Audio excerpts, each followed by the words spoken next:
I had just moved to the city for a new job, and finding an affordable place to live was proving to be a challenge. After weeks of searching, I finally came across an ad for a room in a shared apartment. The rent was reasonable, the location was convenient, and the roommate, Marco, seemed like a decent guy. We met for a coffee to discuss the living arrangements, and I was immediately put at ease by his friendly demeanor. Marco was in his early 30s, with a laid-back attitude and a warm smile that made him seem approachable. He worked as an IT technician and often talked about his love for technology and gadgets. During our conversation, he was respectful and genuinely interested in getting to know me. We talked about our jobs, our hobbies, and our expectations for living together. By the end of our meeting, I felt confident that we would get along well. I moved in the following weekend. The apartment was modest but comfortable, with 2 bedrooms, a cozy living room, and a small kitchen. Marco had lived there for a few years, and it was clear he had made an effort to keep the place tidy and welcoming. He helped me carry my boxes up the stairs and even offered to cook dinner that night as a way to celebrate my move. Our early days as roommates were uneventful and pleasant. Marco was respectful of my space and privacy, and we quickly settled into a routine. We would often chat in the evenings, sharing stories about our day or discussing the latest tech trends. Sometimes, we would watch movies or play video games together, and Marco's easygoing nature made the apartment feel like a home. Despite our different work schedules, Marco worked from home most days, while I had a typical 9-to-5 office job. We managed to find time to socialize. Marco was always considerate, never loud or disruptive, and he often offered to help with chores around the apartment. I appreciated his friendliness and willingness to pitch in, and I began to relax into my new living situation. Everything seemed perfectly normal. I had my own space to retreat to after a long day, and Marco was an ideal roommate, polite, tidy, and respectful. The initial anxiety I had felt about moving in with a stranger began to fade, replaced by a growing sense of comfort and routine. But as the weeks went by, I started to notice little things that made me feel uneasy. IT started with small, almost imperceptible things. At first, I would catch fleeting glimpses of Marco's intense gaze when he thought I wasn't looking. His eyes would linger on me for just a moment too long before he quickly turned away, pretending to be engrossed in his phone or laptop. I told myself it was nothing, just my imagination playing tricks on me. But as time went on, the feeling of being watched grew stronger. I began to notice other unsettling signs. One morning, I woke up with an eerie sense of unease, as if someone had been in my room while I slept.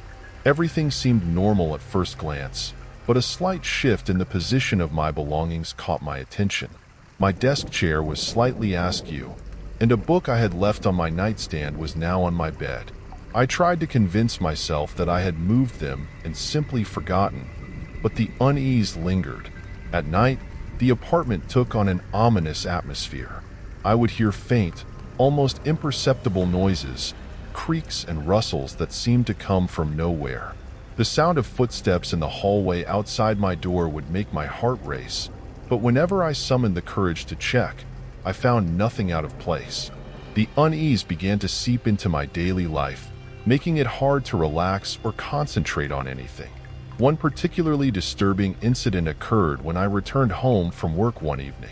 I found my bedroom door slightly ajar, even though I was certain I had closed it that morning. Inside, my bed covers were rumpled, as if someone had sat or lain on them. My skin prickled with dread, and I couldn't shake the feeling that someone had been in my room, violating my personal space. My unease was compounded by the discovery of misplaced items around the apartment. A hairbrush I distinctly remembered leaving in the bathroom ended up in the living room.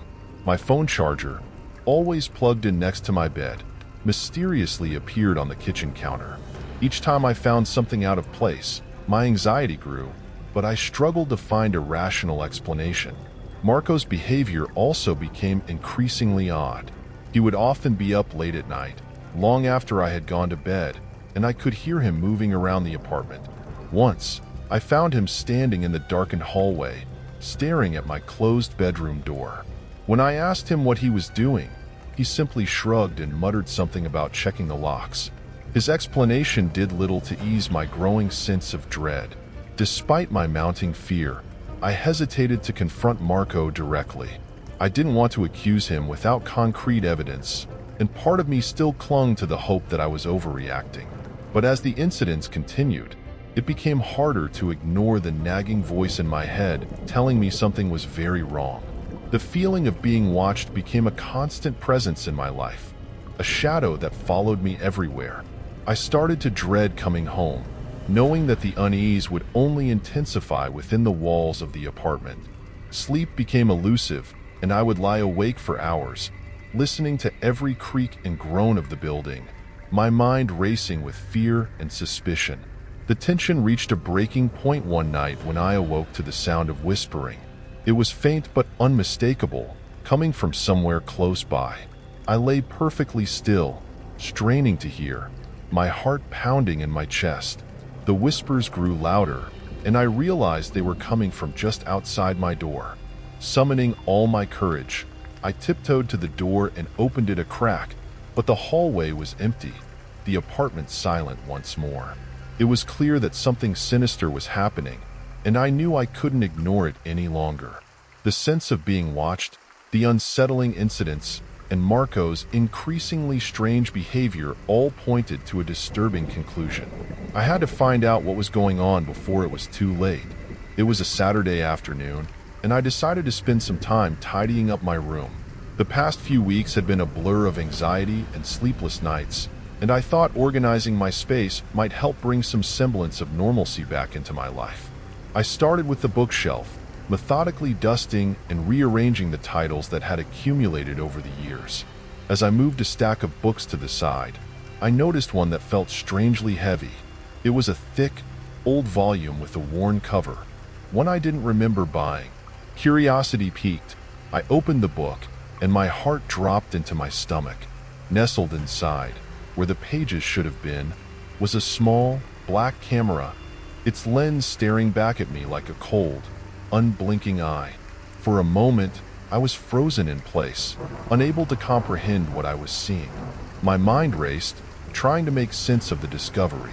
Slowly, a sickening realization began to take hold. The feeling of being watched, the misplaced items, the unsettling noises at night. It all made sense now. Marco had been spying on me the entire time. A wave of nausea washed over me as I carefully removed the camera from its hiding place. My hands trembled, and I felt a cold sweat break out on my forehead. I turned the camera over, looking for any clues about how long it had been there. There was a small SD card inserted into the side. The thought of what might be on it made my skin crawl, but I knew I had to see for myself. I connected the camera to my laptop, my fingers shaking so badly I could barely plug in the cable. As the files loaded, I felt my breath catch in my throat. There were dozens of videos, each one dated and time-stamped. With a sense of growing dread, I clicked on the most recent file. The screen flickered to life, showing a grainy view of my bedroom. I watched in horror as the camera captured me going about my daily routine. Changing clothes, sleeping, even sitting at my desk, completely unaware of the hidden eye recording my every move. The violation was so complete, so intimate, that I felt a wave of revulsion and anger. My mind reeled with the implications. Marco had been watching me during my most private moments, his eyes on me even when I thought I was alone. The friendly, respectful roommate I thought I knew was nothing but a facade, hiding a deeply disturbing obsession. I felt a surge of panic and rage. I had to get out of there, had to confront Marco and call the police. The thought of him continuing to watch me, to invade my privacy, was unbearable. My pulse raced as I disconnected the camera and stuffed it into a drawer, trying to gather my thoughts. The sound of the front door opening made me jump. Marco was home. My heart pounded in my chest as I heard his footsteps approaching. I knew I had to act fast, but the shock and horror of the discovery had left me paralyzed. I took a deep breath, steeling myself for the confrontation that was about to unfold. This was my breaking point. There was no going back now.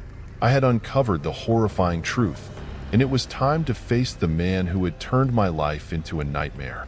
As Marco's footsteps grew louder, my mind raced with a mixture of fear and determination.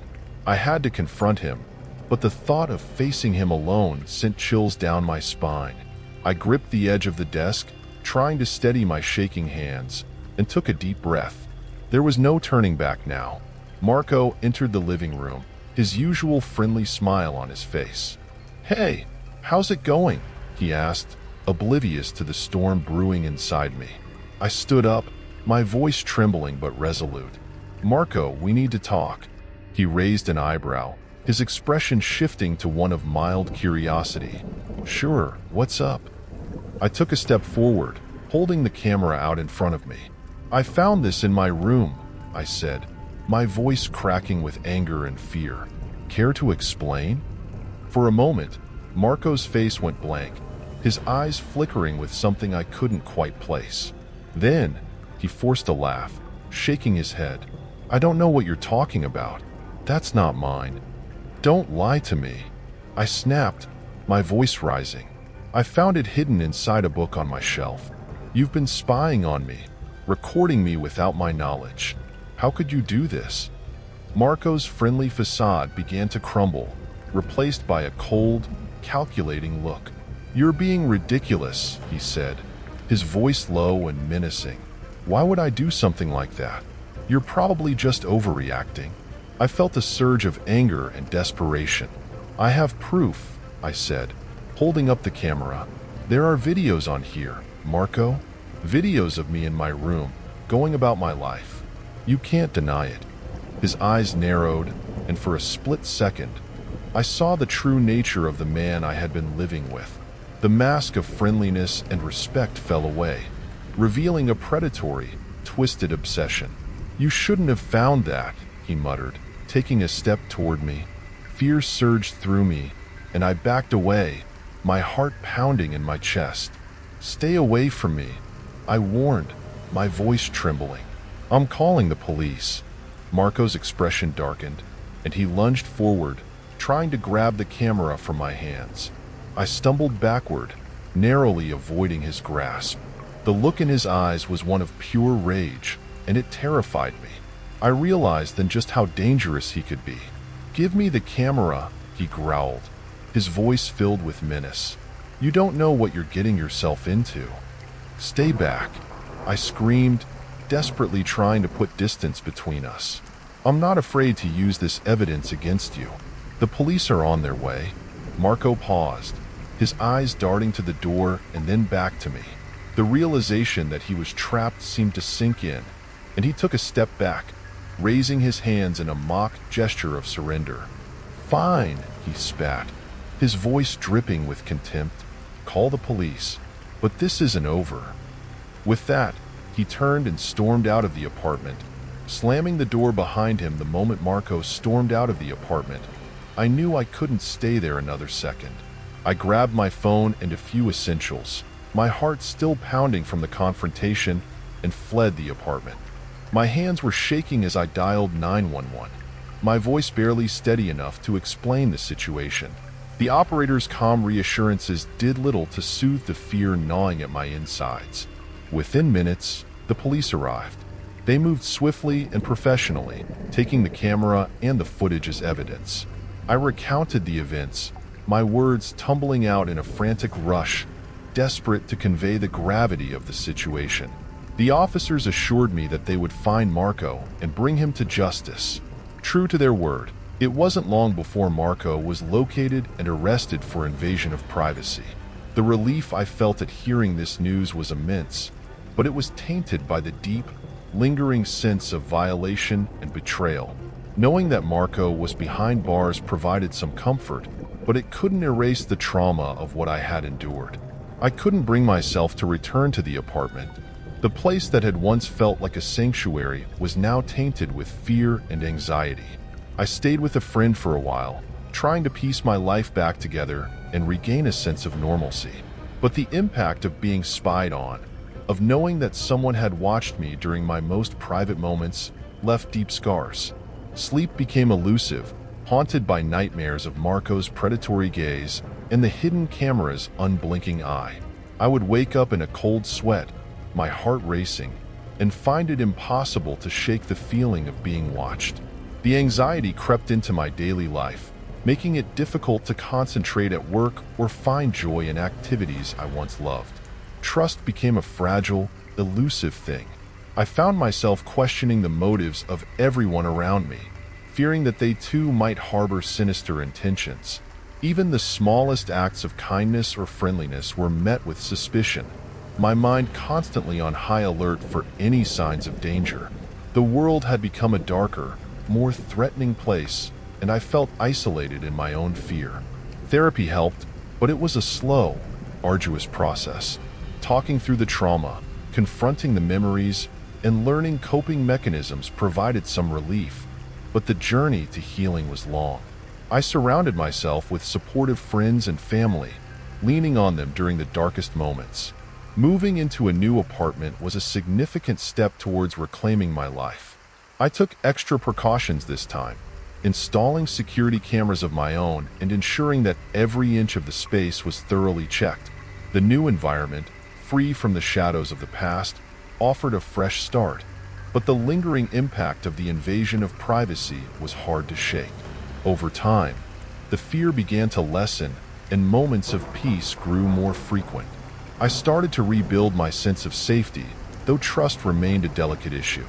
The experience had changed me, instilling a deeper awareness of the potential for darkness in others, but it also taught me resilience and the importance of self-care. Looking back, I realized that while Marco's actions had shattered my sense of security, they had also revealed my inner strength. I had faced a nightmare and survived, and that knowledge gave me a renewed determination to move forward. The scars remained, but they were a testament to my ability to overcome and rebuild. As I continued to navigate the aftermath, I held on to the hope that one day I would fully regain my trust in others and find lasting peace. The journey was ongoing, but with each passing day, I took another step toward healing and reclaiming my life.